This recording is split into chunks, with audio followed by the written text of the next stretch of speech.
Hi, I'm Paul Elam with AVoiceForMen.com. I recently enjoyed Sargon of Akkad's interview with filmmaker Cassie J. It was a great presentation all the way down to Sargon's astoundingly perfect facial hair. There was a problem, however, with something said I want to address, albeit in the most congenial way possible. In fact, under other circumstances, I would say nothing at all. These are, however, unusual times. With the quickly spreading proliferation of non-MRAs addressing the subject of men's activism, mistakes are made. One case in point was Julie Barsky's completely idiotic and sloppily researched piece on the MRM she wrote for the Libertarian Republic. She did so using the feminist playbook as well as we would expect from, say, Amanda Marcotte. She talked to no MRAs, but instead saned through comments on the internet and assumed anyone saying something stupid against a feminist was an activist in our camp. Twitter exchanges I had with her following that indicated her complete willingness to double down on the blunder. She is acting much like we would expect from a feminist, like an entitled princess who reacted to actual MRAs asking questions like they were peas in her mattress. All while she thought she was being charitable by quote-mining supposedly MRA comments a la David Futrell. Now, Sargon's transgression, if I can be allowed to use that term loosely, was nothing so egregious as the hubristic Barsky.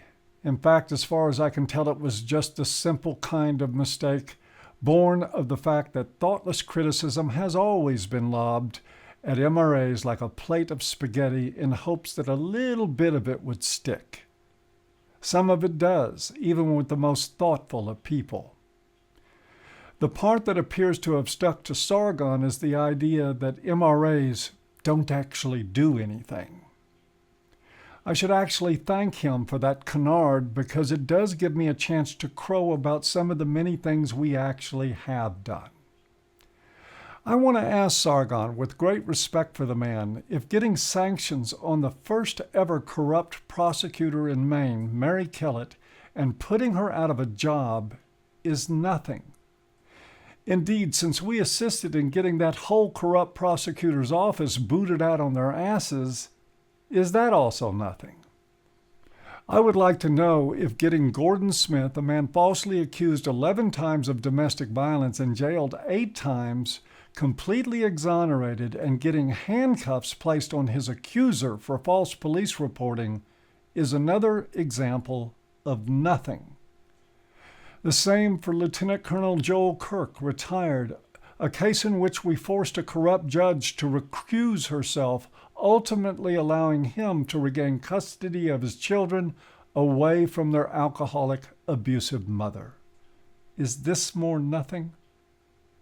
I wonder if the fact that there would likely not be a red pill movie, thus no interview with Cassie J at all, had she not found AVFM first, is that something that falls into the realm of something or just more nothing? Those are just AVFM efforts. NCFM, the National Coalition for Men, has a long history of doing things I would personally call something. That includes current federal litigation to challenge the male-only selective service system. There are other efforts, all of them something, all too numerous to recite for this video, but I am sure NCFM President Harry Crouch would be happy to fill you in. Even Gamergate, a great movement, was initiated by MRAs within the gaming community, mainly because they knew the enemy and the issues better than most, and mainly because they were the ones with the motivation to do more than, shall we say, nothing. In the days ahead, many online pontificators and social prognosticators will be addressing what is happening with the men's human rights movement, driven by the fact that MRAs and MRAs alone sparked the change in social narrative that now other good people like Sargon can pick up and run with. Some of them will assert that we don't do anything without so much of a thought about the fact that they would not be sitting there pontificating about it if we hadn't. That something we've been doing has been slapping down an unchallenged narrative, cutting a new path on which the issues of men and boys may move from obscurity to some amount of public concern. I'd call that a lot more than nothing. In the past 6 years, I've seen MHRAs fall out like flies from the stress of all this nothingness. I've seen their careers ruined and their families dragged into the crosshairs. I have seen them hold a public conference as we did at ICMI 14 under intense protest, direct threats of violence and death, and under brutal pressure to retreat while supposed free speech advocates like Julie Barsky twiddled their thumbs, whistled, and looked in the other direction. I don't blame her for that personally. I'm sure shilling for political votes has its demands. Still, I have watched as men have hanged themselves, with their deaths largely ignored. Did Based Mom ever mention the words Earl Silverman?